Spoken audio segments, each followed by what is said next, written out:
In a vessel, we will take 5 cups of water, or as much that the pasta gets totally immersed in it. Add in a teaspoon of salt along with the 2 cups of pasta.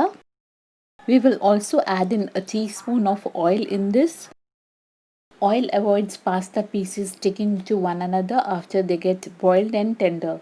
Keeping this over medium to high heat, we will let this to get boiled and let the pasta get tender, stirring it in between. Meanwhile, over a parallel stove, we will take 2 tablespoons of oil. Keeping the gas stove over a high, we will add in 2 finely chopped onions in this. Stirring continuously, saute till they get translucent or pink in color.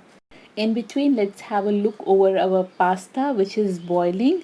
We'll continue to boil this till it gets tender. Moving on again to the other side, our onions have become translucent. In this, we are adding 1/3 cup of chopped carrot. Saute carrot for about 2 minutes and then we will add in 1/3 cup of peas. Add the veggies according to your own choice and availability. Continue sauteing till the veggies shrink a bit and then we will add in 2 medium-sized finely chopped tomatoes. Keep on sauteing the tomatoes till they get mushy and soft. Add salt per taste, add it carefully. At this point, just add 1/4 teaspoon. Because in pasta we have already added some salt. Our tomatoes have become soft and tender. We will add in 2 teaspoons of Szechuan sauce in this. If you are a person who doesn't like too hot and spicy, you can add in just a teaspoon of it. Szechuan sauce is a combination of dry red chilies, garlic and ginger.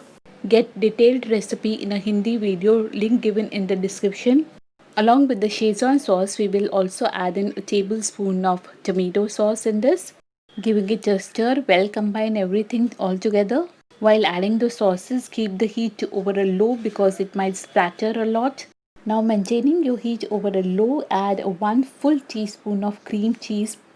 This is processed cheese. If you like, you can even add mozzarella cheese here. Let's check on the other side. Color of our pasta has changed. It has become double in size. If it's done or not, check it by eating it. Here for me it's perfectly alright. Let's quickly strain it and add this to our made sauce veg mix.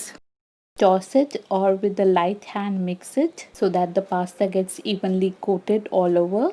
To give a sweet coating to our pasta, we will add a tablespoon of more tomato sauce in this, and this will also make it look glossy.